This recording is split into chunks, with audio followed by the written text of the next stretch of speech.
Hello, praise the Lord everyone. हमारे उद्धारकर्ता प्रभु यीशु मसीह के मधुर और मीठे नाम में आप सभी को जय मसीह की। आप सभी का आज के इस मनन में मैं स्वागत करता हूं, जिसमें आज हम रोमियो के नाम पौलुस प्रेरित का पत्र और उसके चौथे अध्याय की ओर अपने ध्यान को केंद्रित करेंगे। आप सभी का मैं स्वागत करता हूं, धन्यवाद देता हूं आप सभी की उपस्थिति के लिए और इस मनन में मेरे साथ जुड़ने के लिए। आइए हम सीधे वचन में चलें। आज मैं आपके बीच में चौथे अध्याय की ओर अपने ध्यान को और आपके ध्यान को केंद्रित करना चाहता हूं। जैसा कि पौलुस रोम की कलीसिया को या रोम में रहने वाले उन यहूदियों को परमेश्वर के वचन के द्वारा और अपनी पत्री के माध्यम से उस विश्वास की बात को प्रकट कर रहा है। कल हमने देखा था कि पौलुस ने अपने अपने वचन में या अपनी पत्री के द्वारा जब उसने कलीसिया को लिखा, रोम की कलीसिया को जब लिखा, तो उसने ये बताने का प्रयास किया कि हमारे अच्छे कर्मों के आधार पर हम धर्मी नहीं गिने जाते। अक्सर जैसा कि इंसानों की सोच है कि हम धार्मिकता के कामों को करें, हम धार्मिक रीति रिवाजों को पूरा करें, या अगर हम धार्मिक रीति रिवाजों को पूरा कर रहे हैं या धर्म के काम कर रहे हैं या अच्छे काम कर रहे हैं, तो इसके आधार पर हम एक धर्मी मनुष्य गिने जाएंगे। लेकिन पौलुस ने उसको बखूबी तीसरे अध्याय में समझाया कि एक मनुष्य धर्मी कैसे गिना जाता है या धार्मिकता का जीवन उसका कैसे बनता है, वो स्वयं धर्मी कैसे बनता है। उसको और विस्तृत रूप देने के लिए और स्पष्ट रीति से वो प्रकट करता है चौथे अध्याय में। ये पत्र है जो कि लिखा गया है, और जब पत्र पौलुस लिखता है तो वो क्या कहता है, इसलिए हम क्या कहें, एक प्रश्न के साथ वो प्रारंभ करता है। वो कहता है इसलिए हम क्या कहें, हमारे शारीरिक पिता अब्राहम को क्या प्राप्त हुआ, क्योंकि यदि अब्राहम कामों से धर्मी ठहराया जाता तो उसे घमंड करने की जगह होती। जैसा अक्सर हम विचार करते हैं अच्छे कामों की तरफ, अच्छे कार्यों की तरफ हम ज्यादा बात, आज हर शख्स अपने जीवन में कहीं ना कहीं कुछ ना कुछ अच्छे कामों में संलग्न है, लेकिन ये इस बात का परिणाम नहीं कि वो अपने जीवन में परमेश्वर पर विश्वास रखते हुए अपने जीवन को उस मार्ग में आगे बढ़ा रहा है जिस मार्ग में उसके जीवन को चलना चाहिए। अगर हम और आप परमेश्वर के साथ जुड़े हैं मेरे प्रियो, तो हमें और आपको अपने जीवन में इस बात को जानना और जांचना होगा कि हम जीवते परमेश्वर के आराधक हैं, और जीवते परमेश्वर की आराधना करने वाले हर एक शख्स को इस बात को जानना है कि वो परमेश्वर जो कि स्वयं जीवित है, जो इस सृष्टि का सृजनहार है, मुझे उसकी ओर अपनी दृष्टि को करना है और अपने जीवन में विश्वास को कायम रखना है। जो कि हम चूंकि पुराने उन तमाम सभी अध्यायों में, पुस्तकों में हम मनन कर चुके हैं, लेकिन पौलुस यहां इस बात को जिक्र कर रहा है कि धर्मी कैसे गिने गए। धर्मी हमारे अच्छे कामों के आधार पर नहीं या उन रीति रिवाजों को पूरा करने के आधार पर नहीं, लेकिन विश्वास के द्वारा। और अपनी बात को प्रमाण देने के लिए उन्हीं के मूल पिता के विषय में, जो कि अब्राहम है, उसके बारे में वो बयां करता है। यहूदी लोग अपने पिता अब्राहम के बारे में बखूबी जानते थे कि कैसे परमेश्वर ने उससे बातचीत करी, और वचन कहता है कि परमेश्वर ने जो उससे बातचीत करी कि तू इस देश को छोड़ दूसरे देश में जा, जो देश मैं तुझे दिखाने पर हूं। अब्राहम ने वो सब कुछ किया। जैसे जैसे अब्राहम जीवन में आगे बढ़ा, परमेश्वर उससे बातें करता गया, और कई बार उसकी परीक्षाएं हुई। वचन कहता है अपने पुत्र को भी उसने पिता के लिए जैसा कहा गया था बलिदान कर, वो तैयार हो गया। उसने इस बात को प्रकट कर दिया। वचन कहता है कि जब परमेश्वर के दूत जब अब्राहम से मिलने के लिए आए, तो सारा से और अब्राहम से कहा कि तुम भी पुत्र के द्वारा आशीष को पाओगे, और सारा उसकी पत्नी हंसती है। अब्राहम उस बात को सुनता है। तो ये सारी बातें हम जानते हैं अब्राहम के जीवन से। पौलुस उसी अब्राहम के बारे में, जो कि मूल पिता, उसके बारे में उनसे बयां करता है और कहता है कि वो कैसे धर्मी गिना गया। तो धर्मी गिनने की बात जब पौलुस आगे करता, कहता है कि पवित्र शास्त्र क्या कहता है। अब पवित्र शास्त्र का वो जिक्र करता है और कहता है अब्राहम ने परमेश्वर पर विश्वास किया और वह उसके लिए धार्मिकता गिना गया। ये स्वयं परमेश्वर का वचन इस बात को बयां कर रहा है कि अब्राहम जब जिस प्रकार से विश्वास के द्वारा परमेश्वर पर उसने विश्वास रखा और उसके विश्वास करने के द्वारा अपने जीवन में वो धार्मिक गिना गया या धार्मिकता का जीवन उसका बना, तो पौलुस भी यही सिखाने का प्रयास कर रहा है कि हम अपने जीवन में इस गफलत में ना हो, इस धोखे में ना हो कि अगर हम अच्छे कामों को कर रहे हैं या हम अच्छे कामों में संलग्न हैं या हम अपने जीवन में तमाम उन सारी धार्मिक रीति रिवाजों को पूरा कर ले रहे हैं, तो हम एक धर्मी मनुष्य गिने जा रहे हैं। नहीं मेरे प्रियो, परमेश्वर का वचन स्पष्ट इस बात को बता रहा है। पौलुस जो बात कर रहा है वो ये कि विश्वास के द्वारा हमने तमाम सारे अच्छे कामों को कर लिया, हमने तमाम सारे रीति रिवाजों को पूरा कर लिया, हमने तमाम सारे धार्मिक रीति रिवाजों को पूरा करते हुए अपने जीवन को आगे जिया है, लेकिन अगर हमारे मन में विश्वास ही नहीं तो हम किसको प्रसन्न कर रहे हैं? क्योंकि वचन कहता है विश्वास बिना उसे प्रसन्न करना अनहोना। आज कितने लोग हैं जो दुनिया में अपने जीवन के द्वारा तमाम अच्छे अच्छे कार्यों को कर रहे हैं, कितने हैं जो धार्मिक रीति रिवाजों को पूरा करने के लिए अपने जीवन को जीते हैं, लेकिन ये जरूरी नहीं कि उन्होंने अपने जीवन में उस धार्मिकता के जीवन को पा लिया। तो फिर कैसे? वचन इस बात को कहता है कि सबसे पहले जो हम तमाम सभी अध्यायों में पीछे अपने मनन को करते आ रहे हैं, और अगर लगातार आप बने हैं तो आप इस बात को समझने पाएंगे, जो लगातार बने हैं वो इस बात को सीखने पा रहे होंगे, समझने पा रहे होंगे। जैसा कि मैंने बताया था कि परमेश्वर का वचन पौलुस के माध्यम से इस बात को बताता है कि ये मायने नहीं रखता कि कौन अच्छे कार्य कर रहा है, और अगर अच्छे कार्य कर रहा है तो वो धर्मी मनुष्य है, लेकिन वचन कहता है कि एक धर्मी मनुष्य वो है जो इस जीवित परमेश्वर पर विश्वास करता है, जो सृजनहार की उपासना करता है, ना कि उसकी सृष्टि के, ना कि जिस चीजों को उस परमेश्वर ने, जो अगम्य परमेश्वर है, उसको छोड़ उसकी बनाई हुई चीजों के पीछे नहीं, पर उस जीवित परमेश्वर की उपासना को वो करता और उसे जानता और अपने विश्वास को कायम रखता है। पौलुस उन्हीं बातों का बयां करता है, और पौलुस इस बात का जिक्र जो कि हम मनन कर चुके हैं कि कई बार यहूदियों ने उस परमेश्वर को भूल गए, छोड़ गए और उसे रिस दिलाया जो परमेश्वर उन्हें मिस्र की गुलामी से लेकर आया था। परमेश्वर बार बार उन यहूदियों को व्यवस्था को दिया, भविष्यवक्ताओं को भेजा और कहा मैं तुमसे प्यार करता हूं, मैं तुम्हारा जीवित परमेश्वर हूं, मैं तुम्हें मिस्र की गुलामी से छुड़ा कर लेकर आया हूं। पौलुस उन्हीं तमाम सभी बातों को यहाँ पूरा करने का प्रयास कर रहा है। चूंकि यहूदी लोग अपने पिता अब्राहम को जानते थे कि अब्राहम कौन है, और तमाम सारी बातों को उन्होंने व्यवस्था में उन बातों को पढ़ा है, सीखा है, देखा है। सो पौलुस ये बताने का प्रयास कर रहा है कि हम और आप अपने जीवन में उन क्रियाकलापों के पीछे ना भागते हुए और ये सोचते हुए कि अगर मैं धार्मिक रीति रिवाजों को पूरा कर लूंगा, यदि मैं कुछ अच्छा कार्य करूंगा और अगर विश्वास नहीं करूंगा तो मैं धर्मी गिना जाऊंगा। नहीं मेरे प्रियो, वचन कहता है, पौलुस इस बात को लिखता है कि अब्राहम ने परमेश्वर पर विश्वास किया और यह उसके लिए धार्मिकता गिना गया। सो पौलुस इस बात को बताने का प्रयास कर रहा है। आगे जब हम वचन में चलते हैं तो एक और बात वो करता है, कहता है तो यह धन्य वचन किसके लिए है? क्या खतना वालों ही के लिए है या खतना रहित के लिए? जैसा कि जानते हैं कि यहूदियों में कि खतना का होना आवश्यक था और जो नियम और व्यवस्था दी गई थी, लेकिन पौलुस जिक्र करता है अब्राहम का, और फिर जिक्र करता है कि जब अब्राहम ने अपने जीवन में धार्मिकता को वो गिना गया परमेश्वर की दृष्टि में, तो कैसे? वचन को मैं आपके बीच में पढ़ता हूं। तो यह धन्य वचन क्या खतना वालों ही के लिए है या खतना रहितों के लिए भी है? हम ये कहते हैं अब्राहम के लिए उसका विश्वास धार्मिकता गिना गया। उसका विश्वास, यहां पर वचन कहता है उसका विश्वास धार्मिकता गिना गया। तो वह कैसे गिना गया? एक प्रश्न पौलुस कर रहा है। खतने की दशा में या बिना खतने की दिशा में? पौलुस अब जिक्र कर रहा है और उन्हीं से वो बातों को पूछ रहा है। खतने की दिशा में नहीं, परंतु बिना खतने की दिशा में। अब्राहम ने अपने जीवन में विश्वास के आधार पर अपने आप को उस धार्मिकता के उस पद को उसने पाया, वो धर्मी गिना गया। और आगे लिखा है उसने खतने का चिन्ह पाया कि उस विश्वास की धार्मिकता पर छाप हो जाए जो उसने बिना खतने की दिशा में रखा था। देखिए कितना खूबसूरत पौलुस लिखता है और कितनी खूबसूरती तरीके से बयां कर रहा है कि जो अब्राहम है वो खतना रहित होकर विश्वास करते हुए प्रभु पर उसने विश्वास किया और धर्मी गिना गया। जैसा कि उसने लिखा है उसने खतने का चिन्ह पाया कि उस विश्वास की धार्मिकता पर छाप हो जाए जो उसने बिना खतने की दिशा में रखा था।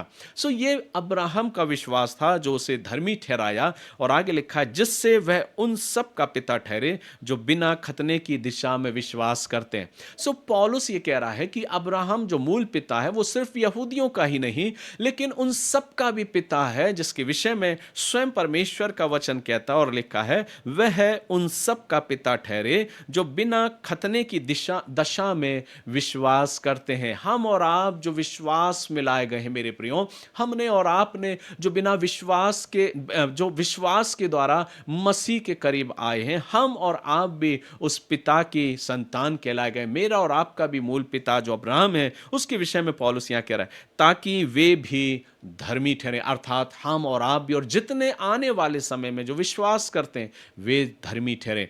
आगे पौलुस कहता है और उन खतना किए हुए का पिता हो, जो ना केवल खतना किए हुए हैं परंतु हमारे पिता अब्राहम के उस विश्वास की लीक पर भी चलते हैं जो उसने बिन खतने की दशा में किया था, अर्थात विश्वास की राह।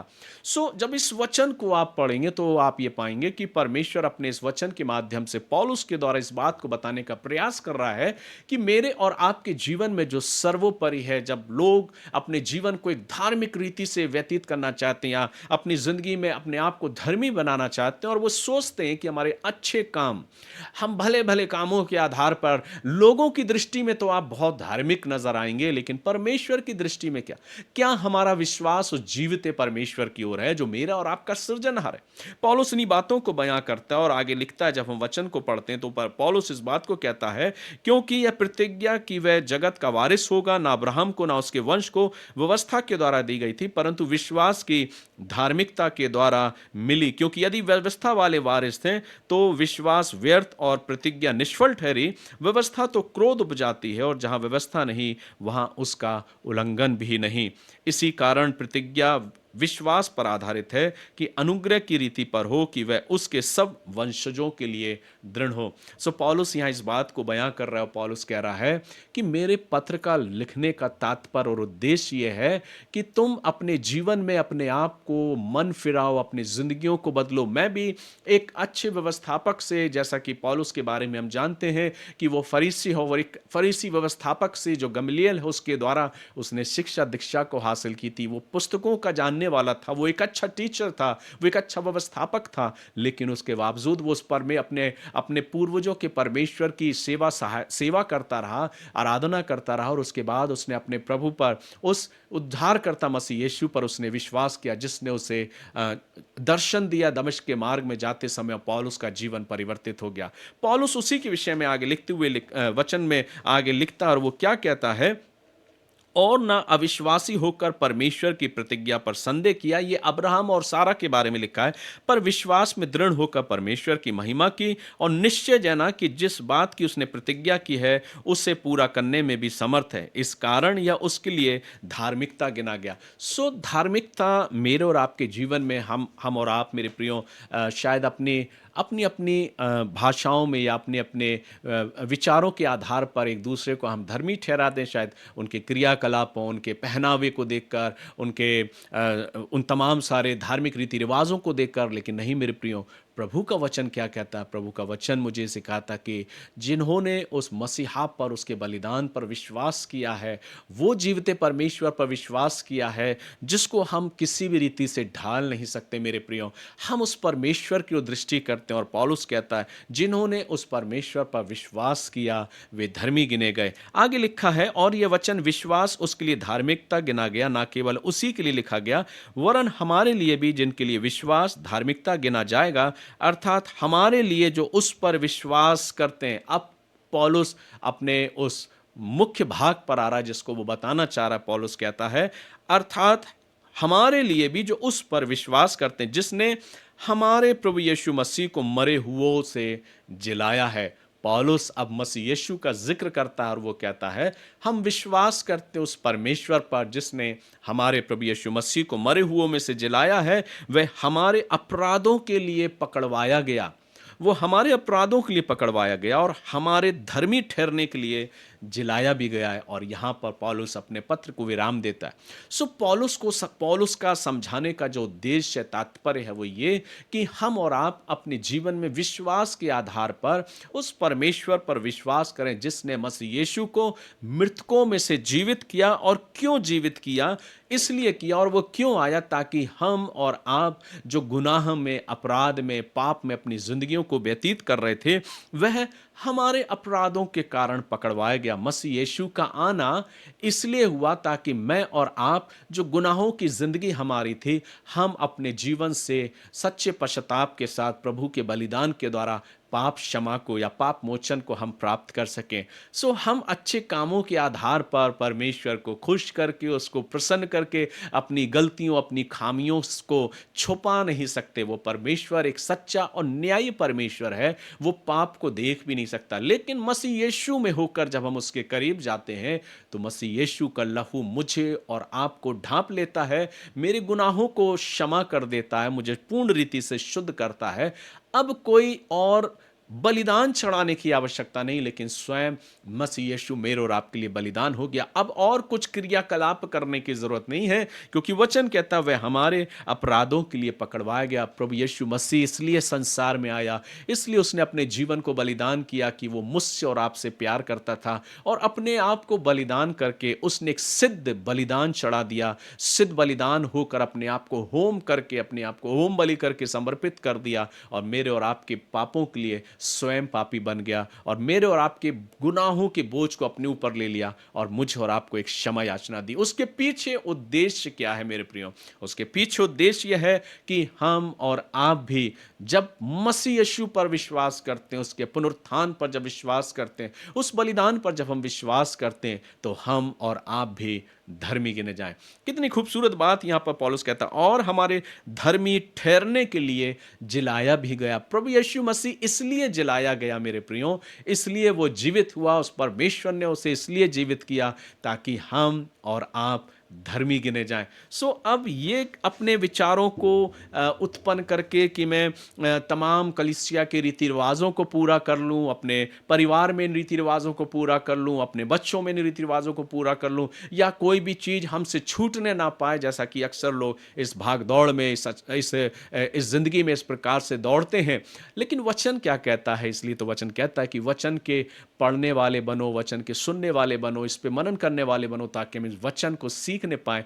प्रभु का वचन पौलुस के माध्यम से इस बात को सिखाना चाहता है कि हर एक शख्स को पाप क्षमा की आवश्यकता, और वो पाप क्षमा हमारे अच्छे कामों के आधार पर नहीं मेरे प्रियो, लेकिन मसीह यीशु के ऊपर विश्वास करने के आधार पर जब हम करते हैं, तो हम अपने जीवन में परमेश्वर के उस अनुग्रह के द्वारा जो मुफ्त में हमको मिला है, एक फ्री ग्रेस जो हमको मिला है अनुग्रह, उस अनुग्रह में होकर हम और आप धर्मी ठहराए जाते हैं। और वो धार्मिकता का जीवन विश्वास पर आधारित है। विश्वास के द्वारा हम और आप धर्मी ठहराए जाते हैं। अगर अब्राहम धर्मी ठहराया गया मेरे प्रियो विश्वास के आधार पर, तो अब्राहम के बाद आने वाले तमाम सारी वो पीढ़ियां, तमाम सारे वो शख्स जो विश्वास करते हैं परमेश्वर पर, प्रभु यीशु मसीह पर, उस बलिदान पर, उस पुनरुत्थान पर, उस आने वाले मसीहा पर, हम और आप धर्मी गिने जाते हैं। आज चुनाव हमारे हाथ में मेरे प्रियो, कि हम अपने अच्छे कामों के आधार पर, या अच्छे कर्मों के आधार पर, या रीति रिवाजों को पूरा करने के आधार पर धर्मी गिनना चाहते हैं, या विश्वास के आधार पर कि प्रभु मैं तुझ पर विश्वास करता हूं, मैं तुझ पर अपने जीवन को निछावर करता हूं, मैं तुझसे मोहब्बत करता हूं, मैं स्वीकार करता हूं कि जब मैं गुनहगार था तब मसीह मेरे लिए मारा गया, गाड़ा गया और जी उठा और स्वर्ग पर चला गया, और फिर से वापस आने वाला है। उसी मसीहा की मैं बाट जो रहा हूं। तब हम और आप भी परमेश्वर की दृष्टि में धर्मी गिने जाते हैं, क्योंकि वो जिला ही इसलिए गया, इसलिए उसको जीवित किया गया ताकि मैं और आप धर्मी गिने जाएं। आइए मेरे प्रियो, हम धन्यवाद दें प्रभु का कि उसने मुझे और आपको एक धार्मिकता का जीवन दिया है, कि हम विश्वास में मजबूत रहें, अपने विश्वास को कायम रखें, और उस परमेश्वर को प्रसन्न करने वाले हों। प्रभु आप सभी को आशीष दे। मैं आशा करता हूं कि प्रभु के इस वचन के द्वारा आपने जरूर आशीष को पाया होगा। बेशक कई बार मनन काफ़ी लंबा हो जाता है, लेकिन मेरे प्रियो कम शब्दों में भी प्रभु के इस वचन को बयां नहीं किया जा सकता। जो खुदा से मोहब्बत करने वाले हैं, जो खुदा के कलाम से, उसके वचन से प्रेम करने वाले मेरे प्रियो, उनके लिए समय की कोई बात नहीं। वे परमेश्वर के वचन को सुनने वाले और उस वचन की राहों में आगे बढ़ने वाले होते हैं। तो आइए हम वचन की राहों में आगे बढ़ें। इस यात्रा में आप मेरे साथ हैं। मैं तहे दिल से आप सभी का शुक्रिया अदा करता हूँ। आइए हम प्रार्थना करें। प्रेमी दयालु पिता, मैं बड़ी नम्रता और दीनता के पास आपके सम्मुख आता हूँ प्रभु, और आपको धन्यवाद देता हूँ इस जीवन के लिए, इस अवसर के लिए, इस सुंदर प्रबंध के लिए प्रभु जो आपने मुझे दिया है। धन्यवाद देता हूँ प्रभु, इस आवाज़ को हर एक उन शख्स तक पहुँचा प्रभु जो तेरे वचन को सुनना चाहते हैं और अपने जीवन में आपकी आशीष को पाना चाहते हैं। प्रार्थना करता हूँ तमाम उन लोगों के लिए प्रभु जो कहीं भी हैं पिता, जो अगर अपने जीवन में किसी प्रार्थनाओं को लेके पिता परमेश्वर किसी विषय पर विशेष रीति से प्रार्थना कर रहे प्रभु, उनके विश्वास के आधार पर होकर प्रभु जी, उनके विश्वास जो उनके मनों में प्रभु उस आधार पर प्रभु उनके जीवन में उनकी प्रार्थनाओं को स्वीकार करें। मैं प्रार्थना करता हूँ हर एक शख्स के लिए प्रभु, हर एक जन प्रभु आपके अनुग्रह में यूं ही आगे बढ़ता जाओ। तेरे प्रेम, तेरी दया और तेरी करुणा उनके जीवन पर बहुत आयत की हो।